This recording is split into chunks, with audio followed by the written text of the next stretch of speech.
Week 1 is in the books, and we're going back to the well. We're doing all reliable. We're doing a Baker Mayfield video, but it's going to be a little different this year.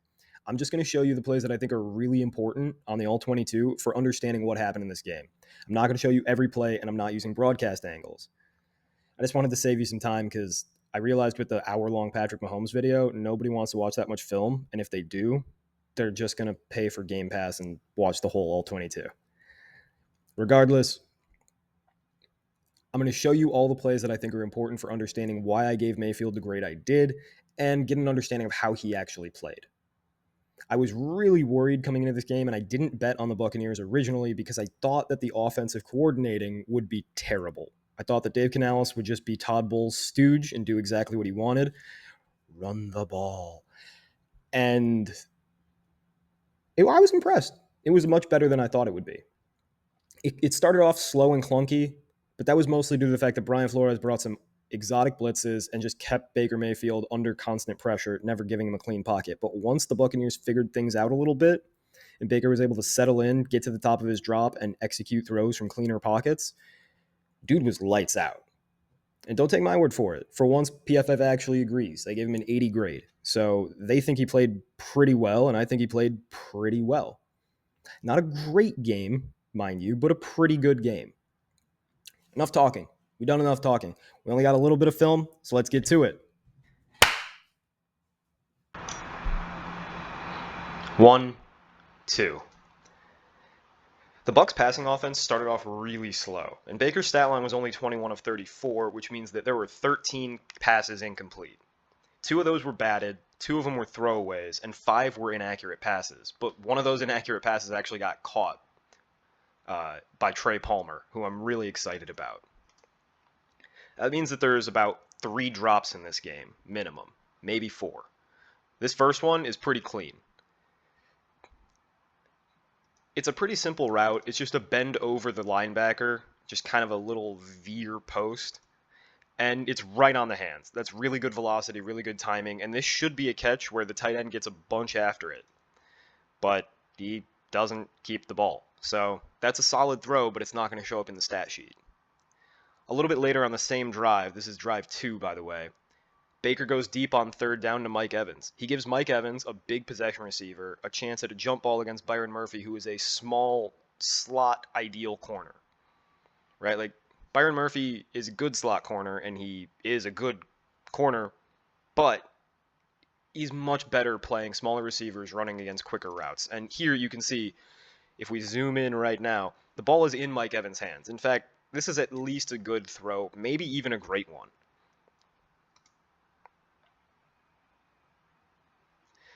Mike Evans just doesn't come up with the ball. So there's 2 drops already. Now here, this one hurts. This is drive 3, and the Bucs have just recovered a fumble. As you can see, Kieft, the backup tight end, is wide open. And Baker just kind of misses. Like, that's rough. That's a bad throw. And even still, it's borderline catchable, but it's a bad throw. This is an extremely easy throw, and anything less than perfect placement here is a problem. Like, yeah, the tight end gets some fingertips on it. And you'd like to see an NFL tight end make that catch. But you'd also really like to see a starting NFL quarterback hit the wide open dude in the very middle of the field for a touchdown. So the Buccaneers settle for a field goal on drive 3, but they're hanging in this game. Now here, Baker takes a bad sack. You're at the top of your drop, so this is what Baker is looking at when he's deciding what to throw to. Now, personally, I think Mike Evans down here at the bottom of the screen is the option. It's a short throw as far as yardage gained, and it's a very long throw across the field from the far hash. But I think you've got to make that. I don't know what Baker's doing looking to his left. There's no wide receivers over there. There's nothing to do over there. If anything, he should be trying to pull up through here and roll right. Instead, he eats a sack, and I think this is a bad sack. I'm blaming Baker Mayfield for it. Now, some sacks are bad, and some sacks should have happened. Right here, Baker Mayfield comes out of his play action, and before he can even establish his boot left, he's literally being hit. So the fact that Baker is able to get this ball out whatsoever is incredible. And it's not an intentional grounding either because there was a receiver in the area. So that's a really good play that results in nothing.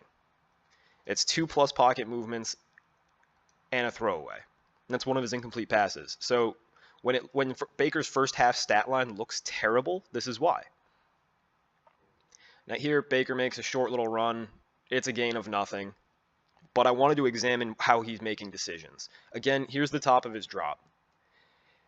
He doesn't really have anything open. Now, I know that it looks like this tight end is open in the middle of the field here, but that's a suicide ball. Even if you gun that with Josh Allen velocity and keep it low, your tight end is still going to get his head taken off. So you got to wait until he crosses face of the linebacker like this.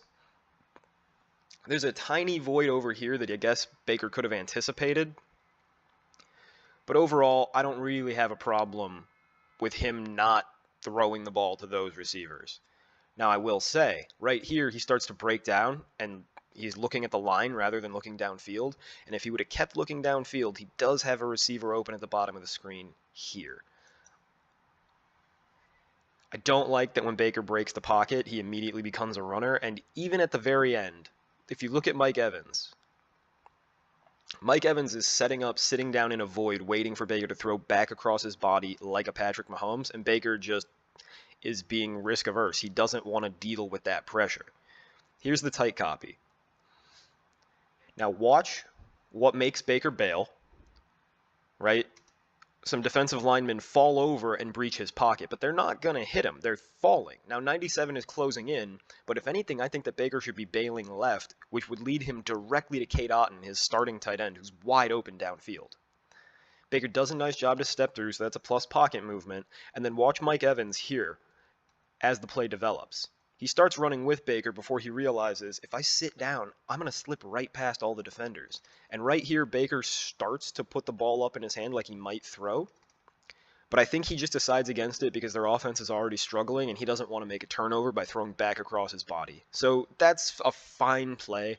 I call it a neutral run, but it's good to put it in the memory banks as okay, not great decision making under pressure. Here, Baker just misses. You can't miss that. That's bad miss. I didn't include every inaccurate pass that Baker threw, but I included some that were egregious just because I don't want to make a highlight video. Here, Baker's got a free rusher in his face. Just get the ball out, man. So it's a plus pocket move to avoid that defender. He resets, and he could have thrown this ball to Trey Palmer here at the top of the screen. That would be an excellent play, but instead he throws the ball away, and while it's a little skittish, I understand. So that's a plus move and a throwaway. It's a neutral play. It could have been a really good play because it could have been a plus move and a solid throw. But again, you get hit like that. I understand just getting the hell out of the play.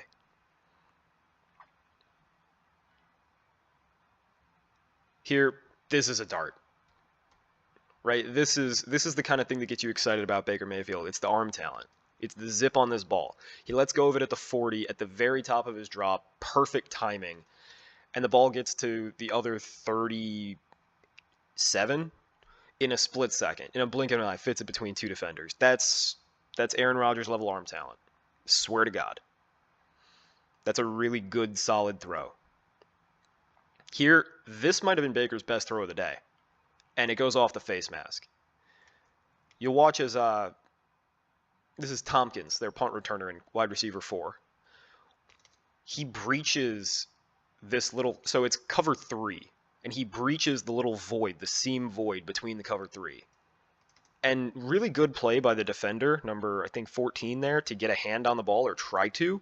But Baker fits this in back shoulder perfectly. And it hits the receiver in the face mask. But no dice as he can't secure the catch. Now this tight copy will give us a better view of exactly what's happening at the catch point. You'll see here, it goes just past the outstretched hand, and it hits the receiver right in the face. That's a great throw.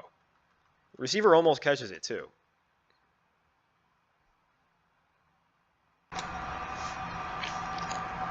One, two. To fit the ball between two defenders like that and hit your receiver in the hands, in the face, 25 yards downfield is excellent football. Now, this touchdown to Mike Evans is a little easier, and it's the next play, so thank God. But Again, clean pocket for Baker. When he had a clean pocket, he was incredible. It's a great throw. It's downfield. It's a pretty easy throw. It's not elite because he didn't have to fit it into a tight window, but it's a great throw. Here, another example of Baker is just one of the best quarterbacks in the NFL at throwing off platform, especially rolling to his left. Here, you can see his body. He doesn't have any feet on the ground. So every ounce of velocity coming from this ball is all just his core and his arm. And the fact that, yeah, while being hit, he never got to set up. He didn't even get to follow through on his throw. He throws an accurate, routine, but accurate pass to his tight end to get the ball out and avoid a sack. That's 2+ movements for me and a routine throw. That's a positive play. This is another drop, and Mike Evans had a weird game. The last play I'll show you is another weird Mike Evans play. But right here, that ball's on the hands. If Mike Evans catches it, it's going to the end zone. Right there. Ball's in his body, under his chin. Don't know how he drops it, don't know why he drops it, but he would have been walking into the end zone. No matter, because the Buccaneers churn out a few yards, and here Baker does a really good job of getting all the way through his full progression. Now again, notice, Baker's doing a lot of his best work from clean pockets. And in the first half, the Vikings were bringing crazy blitzes, and I showed you, he was under constant pressure. Now here at the top of Baker's drop, nobody's really open. You could hit this tight end, I believe, up here, but that's not a very high return play, and it is third down, right? So hitting this receiver here basically says we're taking a field goal and we're getting out of here. But Baker knows he has time, so he utilizes it and waits. And as Trey Palmer crosses the face of the linebacker on that crosser, bang, Baker puts it on him. Perfect timing. It's a good throw. Mostly only because of the anticipation it required to get there. Here, another good throw. This is just wicked arm talent to get the ball out with that much velocity on that quick of a release. Baker is a very good ball handler. Haha, pause. And this is the final play I'm going to show you. Mike Evans, man, I don't know what he's doing. So this play is designed as a screen and go. So the idea is if Mike Evans, our number one receiver and a Hall of Famer, is one-on-one, we're throwing him the ball. And if there's a safety over the top, we're going to throw the screen to the other side up here, as you can see. Well, Mike Evans is one-on-one, and he beats his dude. Now, Baker wants to throw a jump ball to him, and Mike Evans not only accidentally walks out of bounds, but when he finally gets his hands on the ball, he drops it. It's a good throw. I would have preferred Baker had let him upfield and made it a pure streak, but this is weird. So we got 2 drops or 3 drops from Mike Evans alone.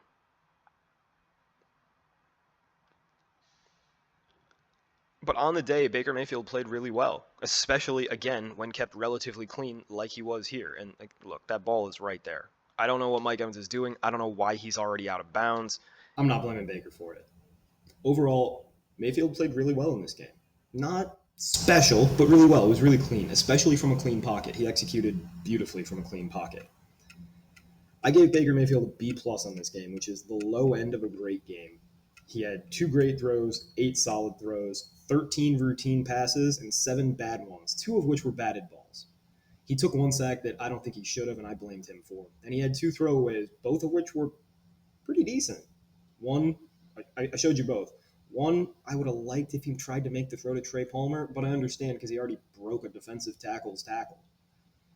He had 2 positive runs and 2 neutral runs, as well as 1 bad run.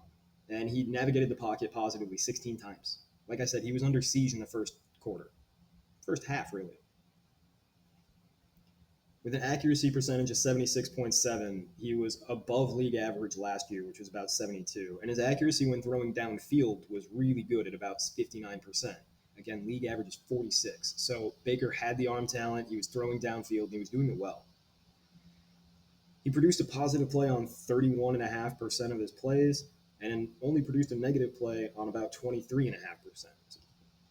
Average positive play is about 23, average negative play is about 28, so he's beaten average again.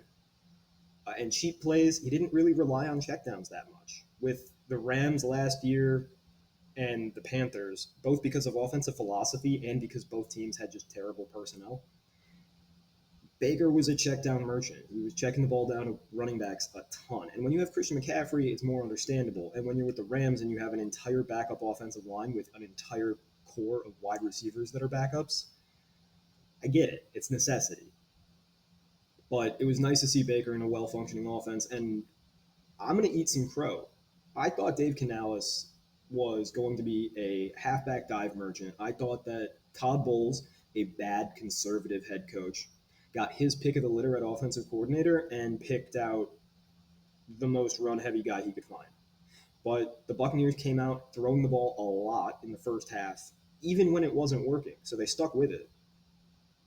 Additionally, Canales used empty way more than I thought, and it was really creatively used. They know that their best players are Mike Evans and Chris Godwin, and they're trying to get them the ball. They're also not afraid of using rookies like Tompkins and Trey Palmer, which is nice because I love Tom Brady. He's the best football player I've ever seen. But the dude hates rookies. He plays favorites real hard, and he just doesn't back off that. Overall, really good game from Baker Mayfield in a week full of terrible quarterback play. The only quarterback I saw that played better this week is Matt Stafford, who got an A plus, but isn't juicy. Like there's nothing exciting about old Matt Stafford continuing to be elite on a team full of nobodies. That's why I chose to do Baker. So let me know what you think in the comments. Let me know. I tried to just break out some of the more important plays from the game rather than going through every play to save a lot of time. This video is going to be like 10, 15 minutes, whereas the other ones are like an hour. Let me know if you think that it's too little or if you think it's even too much. If you think I could go shorter. But until next time, I'm going to keep grinding film. Hasta.